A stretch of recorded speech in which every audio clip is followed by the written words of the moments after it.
Hello दोस्तों, मैं उपासना Garg acupressure therapist स्वागत करती हूँ आपका आपके अपने channel Live Life Without Medicine में।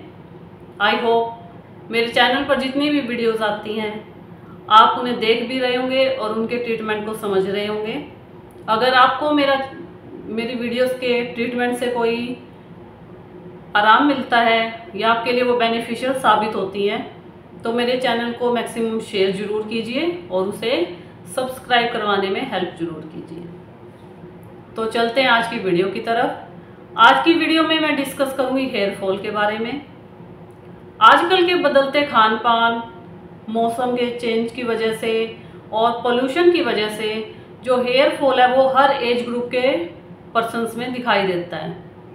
पहले के टाइम में ये होता था कि 50-60 की उम्र के बाद ही लोगों में हेयर फॉल देखा जाता था, लेकिन आजकल जो हमारा बदलता हुआ लाइफस्टाइल है, पोल्यूशन है, वेदर चेंज है और बदलता हुआ खान पान है, उसने ऐसी कंडीशन कर दी है कि जिससे जो एयर फॉल है वो छोटी एज में ही शुरू हो जाता है। लेकिन एक्यूप्रेशर में एक बहुत अच्छा पॉइंट है, जिन्हें अगर आप लगातार स्टिमुलेट करते हैं तो इससे ना केवल हेयर फॉल कम होगा बल्कि जो बालों की रूट्स हैं वो भी काफ़ी मजबूत हो जाएंगे। उसके लिए आपको क्या करना है, दोनों अपने हाथों के नेल्स को इस तरह मोड़ना है और उनको इस तरह रब करना है।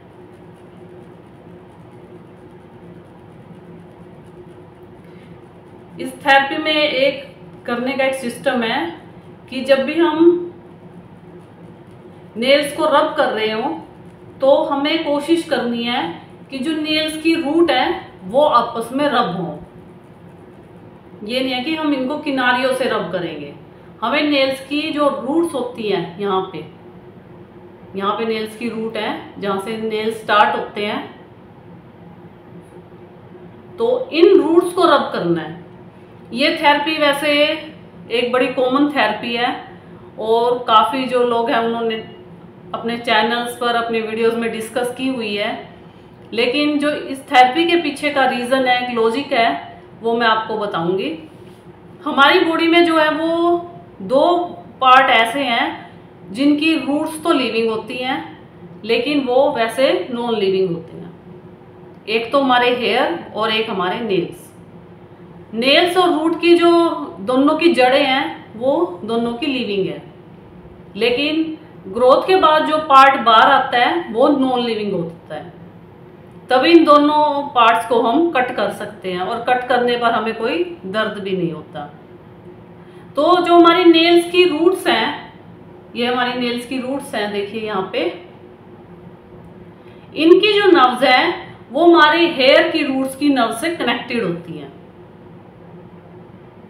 अगर हम नेल्स की रूट्स को इस तरह रब करेंगे तो इसका सीधा असर हमारे हेयर की रूट्स की नर्व्स पे जाएगा और ब्लड फ्लो है वो अच्छे से होने लगेगा। और अगर ब्लड फ्लो अच्छे से होगा तो उतनी ही हेयर की जो जड़ें हैं, रूट्स हैं, वो मजबूत होंगी। और इस थेरेपी से ना केवल हेयर की रूट्स मजबूत होती हैं बल्कि अगर हमारी बालों में सफ़ेद बाल हैं तो वो भी धीरे धीरे कम होने शुरू हो जाते हैं। लेकिन इस थेरेपी को करने की एक कंडीशन है। ये थेरेपी एक तो हमें रेगुलर बेसिस पर करनी है और अगर हमें हेयर फॉल की प्रॉब्लम है तो हमें रिजल्ट है वो कम से कम 15-20 दिन के बाद ही दिखाई देगा। ये नहीं है कि इंस्टेंट ही हमें रिजल्ट मिल जाएगा, वो हमें 15-20 दिन के बाद ही दिखाई देगा। और ये थेरेपी हमें रेगुलर बेसिस पर दिन में कम से कम 2 या 3 बार ही करनी है। ये नहीं है कि आपने आज थेरेपी की और आप 2-3 दिन छोड़कर फिर उसके बाद थेरेपी करेंगे तो उसका कोई असर नहीं होगा। और दूसरा मैटर ये है हेयर फॉल के केस में कि हेयर फॉल का जो रीज़न है वो भी हमें ढूंढना होगा।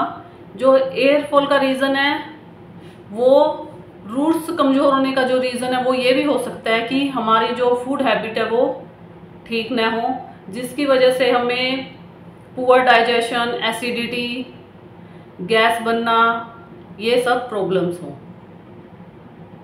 अगर हमें स्टमक से या डाइजेशन से रिलेटेड कोई भी प्रॉब्लम है और उस वजह से उसका असर हमारे लीवर पर पड़ता है, तो अल्टीमेटली उसका असर हमारे बालों की रूट्स पर भी पड़ेगा और ये हेयर फॉल का एक रीज़न हो सकता है। तो इसके लिए हमें अपने डाइजेशन को और हमारी फूड हैबिट को भी थोड़ा चेंज करना होगा। तो थेरेपी के साथ साथ हमें ये भी करना होगा कि हम अपने फूड को थोड़ा सा हेल्दी बनाएं और जंक फूड से या अपनी हमारी जो फूड हैबिट्स हैं, लेट नाइट खाना या ओवर ईटिंग करना, इन चीज़ों से बचें। क्योंकि हमारे अगर डाइजेस्टिव पार्ट सही होंगे तो हमारे जो हेयर हैं वो अपने आप ही ठीक होते चले जाएंगे। तो दोबारा देखिए, हमें उंगलियों को इस तरह मोड़ के नेल्स की रूट को रब करना है। नेल्स को रब नहीं करना हमें, क्योंकि ये थेरेपी तो बहुत लोग करते हैं रेगुलर बेसिस पर, लेकिन उन्हें सही इसके पीछे का रीज़न और करने का तरीका नहीं पता। हमें नेल्स की रूट को रब करना है। और एक बार अगर हम थेरेपी करने बैठे हैं तो हमें कम से कम 5 मिनट के लिए ये रेगुलरली करनी होगी, ताकि जो हेयर्स की नर्व्स हैं वो उनमें ब्लड फ्लो अच्छे से हो जाए, और ब्लड फ्लो अच्छे से होगा तो रूट्स जो है वो मजबूत होंगी और हेयर फॉल है जो अपने आप ही कम होता चला जाएगा। इसके अलावा हेयर फॉल के लिए मेरी टिप्स ऑफ द डे है, हमें बालों को ज़्यादा मॉइस्चराइज नहीं रखना चाहिए। जैसे अगर हमें मान लो ज़्यादा पसीना आ गया है और हमारे बाल भीग गए हैं, तो हमें सबसे पहले ये करना चाहिए कि हमें अपने बालों को सुखाना चाहिए, क्योंकि लेडीज़ अपने बाल बांध कर रखती हैं तो उस वजह से मॉइस्चर बालों के अंदर ही रहती है, और बाल जितनी देर मॉइस्चराइज्ड रहेंगे, गीले रहेंगे, उतनी ही उनकी जो रूट्स हैं वो कमज़ोर हो जाती हैं। और यही प्रोसेस हमें हेयर वॉश करने के बाद करना है। हेयर वॉश करने के बाद हमें बालों को ज़्यादा देर बांध कर नहीं रखना चाहिए, क्योंकि इससे भी बाल जितना देर गीला रहेंगे वो उतने ही कमज़ोर होते चले जाएंगे।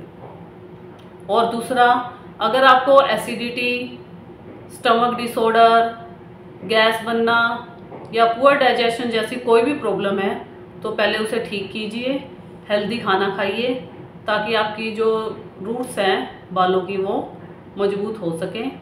और तीसरा, बालों को कोम करते समय हमें कोम हल्के हाथों से करना चाहिए, ताकि बालों की रूट्स हैं वो डैमेज ना हो। तो ये मेरे एक्यूप्रेशर पॉइंट और tips of the day follow करके देखिए आपको 15-20 दिन में ही हेयर फॉल में काफ़ी आराम मिलना शुरू हो जाएगा और आपको ये पॉइंट एक मैजिक पॉइंट की तरह लगेगा। तो बताइएगा आपको मेरी वीडियो कैसी लगी। मिलते हैं नेक्स्ट वीडियो में नई जानकारी और नए टॉपिक के साथ। मेरे चैनल को इसी तरह maximum like, share and subscribe कीजिए। तब तक के लिए bye. Have a healthy life.